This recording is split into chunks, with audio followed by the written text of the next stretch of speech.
Aujourd'hui, je vais te donner une astuce, oui, une seule, d'accord? Mais c'est une sacrée astuce qui va t'aider dans les rotations de tous tes katas. Donc, si tu écoutes cette vidéo jusqu'à la fin et que tu fais tous les conseils de cette vidéo, je te promets que dans certains katas, tu vas gagner en vitesse et en explosivité dans tes rotations. Donc, qui dit rotation, qui dit changement de trajectoire. Et ces changements de trajectoire, de direction, on les a dans tous les katas qui existent au monde. Sauf que, je ne sais pas si tu as remarqué, mais il y a sur certains katas des mouvements qui se ressemblent. Que tu fasses du Heian Godan, du Basai Dai, du Kankudai, du Untsu, du Kankusho, peu importe, d'accord? Mais tu verras, ça se ressemble énormément. Et voici des exemples.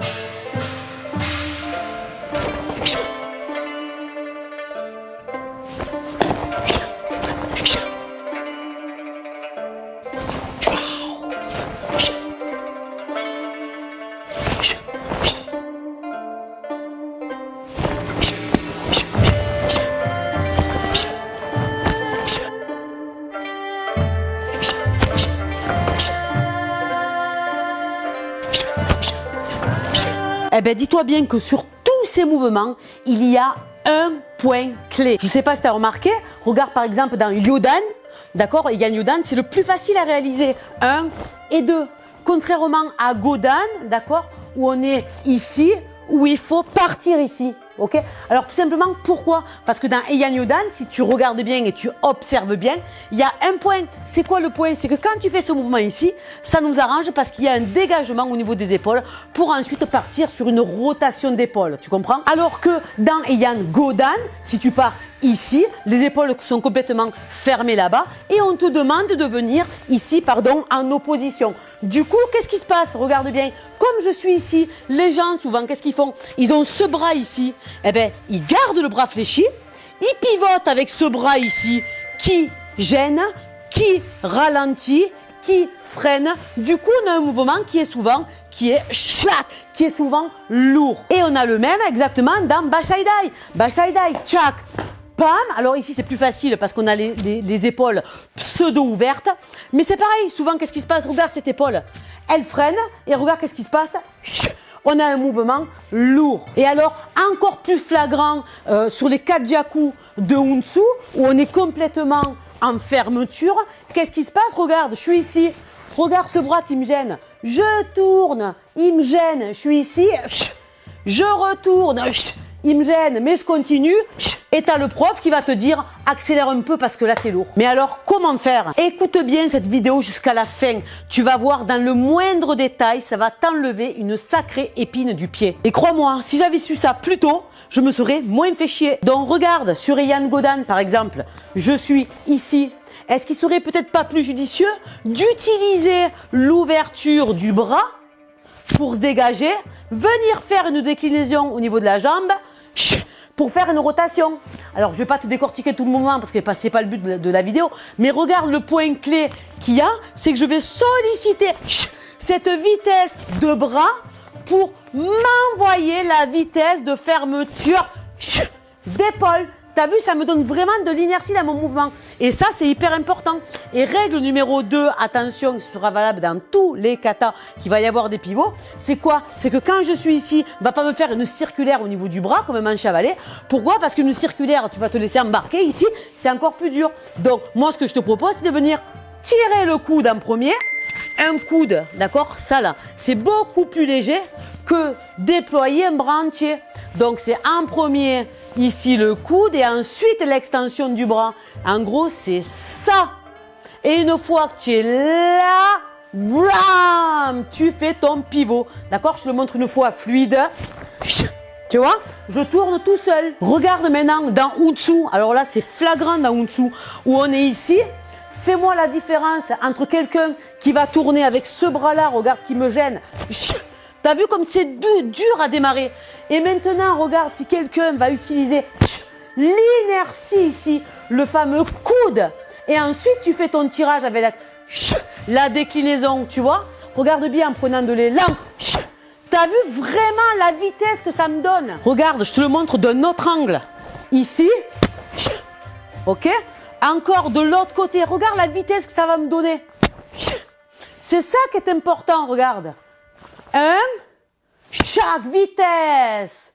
Déclinaison des jambes, ouverture du genou, tirage de liquidité. Donc tu t'imagines que quand tu rentabilises tout ça, que tu sollicites le bas du corps, aujourd'hui la vidéo elle est axée sur le haut du corps, par rapport à l'épaule, mais il y a pareil, il y a plein d'astuces au niveau du bas du corps, d'accord, qui est hyper faramineux. Regarde, on a même Goju Shosho si tu vas par là. 1, 2, 3, les épaules sont fermées. Eh ben, t'en as beaucoup, qu'est-ce qu'ils font? Regarde cette épaule, elle me gêne, mais elle continue à me gêner. Donc, du coup, regarde, je tourne avec mon épaule, et là, ça me gêne, je suis lourd. Et t'as toujours le prof qui te dit, vas-y, accélère, t'es trop lourd. Eh ben là, il y a une astuce, c'est toujours la même. Regarde, ce coup de l'épaule, je vais en premier dégager. Je dégage, toujours avec le coude et l'extension. Ça. Et de là, je fais ma déclinaison. Wow, ça, d'accord, je te le montre un peu plus fluide. 1, 2, 3, ouverture. D'accord, je te le remonte, ouverture. Et je lâche. Du coup, j'ai un mouvement, t'imagines, qui est beaucoup plus fluide, beaucoup plus explosif. Et dis-toi bien, je me fatigue moins. Regarde-moi ça dans Goju Shodai, par exemple. 1, 2, 3, c'est pareil, je suis ici. Il faut décaler pour ouvrir. Eh bien, c'est pareil, j'ai toujours mon fameux bras pour venir piquer vers le bas. 1, 2, 3, chaque. Tu vois, c'est ce même principe. Et j'utilise cette rotation, cette ouverture de la cage thoracique pour la refermer. Tu vois, c'est comme un élastique. Un élastique, quand tu le tires fort, boum, il part vite et fort sans forcer. Eh bien, dis-toi bien que le corps humain, c'est pareil. Si tu arrives à solliciter tous les membres de ton corps, tu vas faire exploser ton kata, ton karaté. Donc, si je te résume tout ça, conclusion, à chaque fois que tu vas pivoter, pense à bien dégager cette épaule, ce bras, avant de faire ta rotation d'épaule. Tu verras, ça va te dynamiser énormément. Donc, regarde une petite vidéo là de Michael Milon. T'imagines, elle date de 1991, il me semble.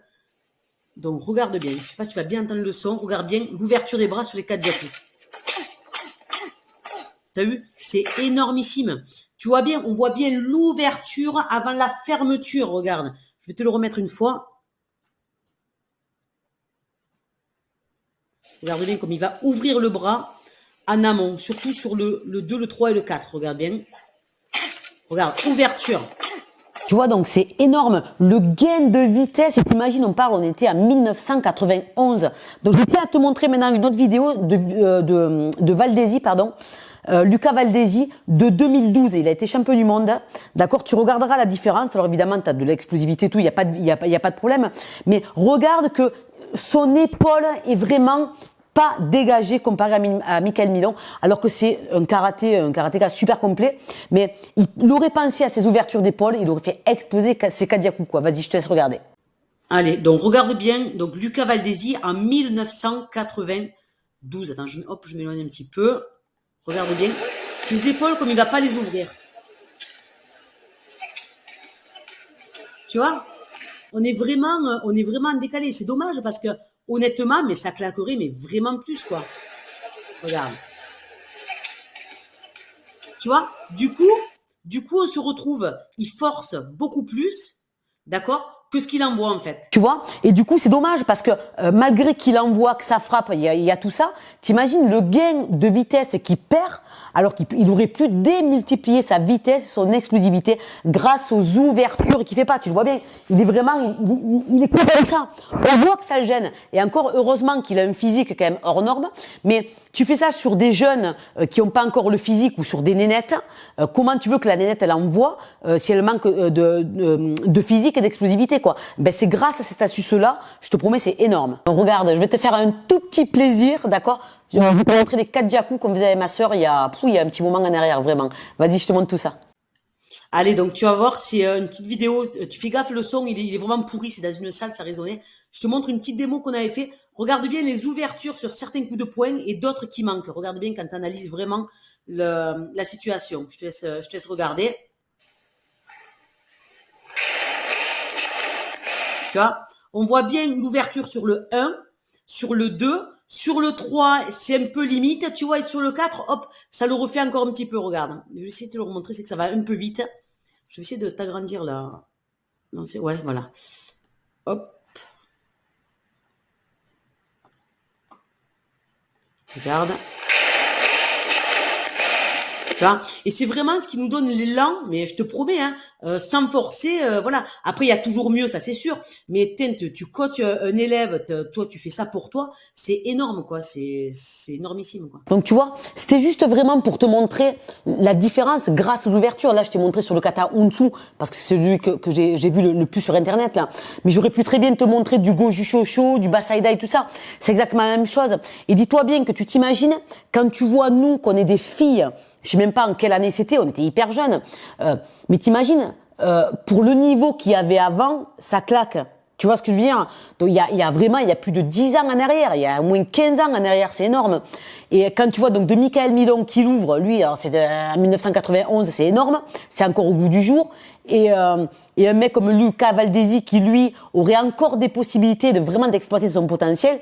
Tu parles que si tu fais ça à des jeunes, toi, ou toi tu le fais pour toi, mais tu verras le gain que tu vas avoir dans tes katas, quoi. C'est vraiment un truc de fou.